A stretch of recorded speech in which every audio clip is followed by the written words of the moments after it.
Okay, folks, it's October 14th, 2017, and I was just minding my own business on the internet, and I just happened to come across Old Watters World, and Lieutenant Randy Sutton, Las Vegas Police Department, is obviously stuck on the lone, crazed, horny gunman theory. This exchange, where the retired police officer didn't take too kindly to Watters saying anything about Haddock's gene pool. I mean, you could see it totally. One of the other things I think a lot of people really honed on to right at the jump was the ISIS affiliation. ISIS immediately taking credit for the attack, saying that this guy converted 6 months before. Now we see he may have taken some cruises to some Middle East locations. Do you believe there's any ISIS connection now?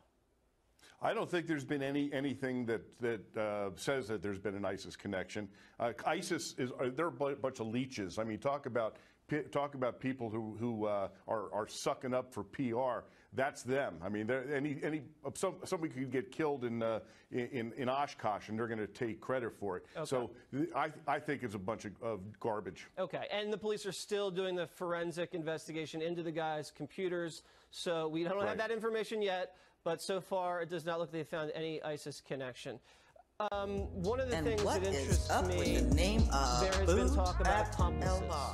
There has been talk about second shooters, and people all over the internet say they saw second shooters. If you look at the video, and now we're hearing about this man Paddock employing prostitutes in the days before the attack. Do you see any involvement of any other person, including the wife or the girlfriend or whoever, that draws your attention? Not at all. Now, the one thing that's interesting about the prostitution angle is that a prostitute that came forward said that this guy had violent rape fantasies and considered himself evil.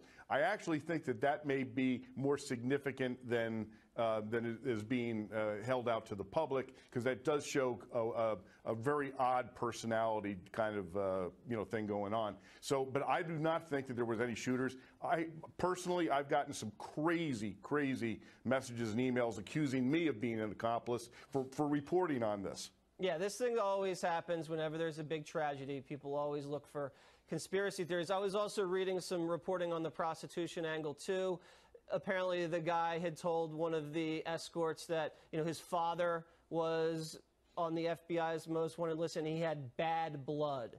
This could also just be, this guy had nasty DNA. His dad was a suicidal, homicidal maniac that might have just kicked on down to his bloodstream. But, obviously the guy's an evil person. Now, the last one, the timeline, very confusing. The timeline has now changed 3 times. The security guard was shot allegedly beforehand, then it was afterwards, then he called, and he didn't call. Then the security guard was supposed to do these interviews and then bailed, and no one can find him.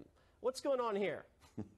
Well, I think that he was told to shut the hell up. That's what I think. I think that he was getting ready to come to this studio to do his thing, and he was suddenly spirited away by lawyers. Shall we say? Probably, I would think so, and so I don't think it's going to be mysterious. I think that it was a business decision, if you will, and so I think that's the reality. Yeah. He said, "Bad blood."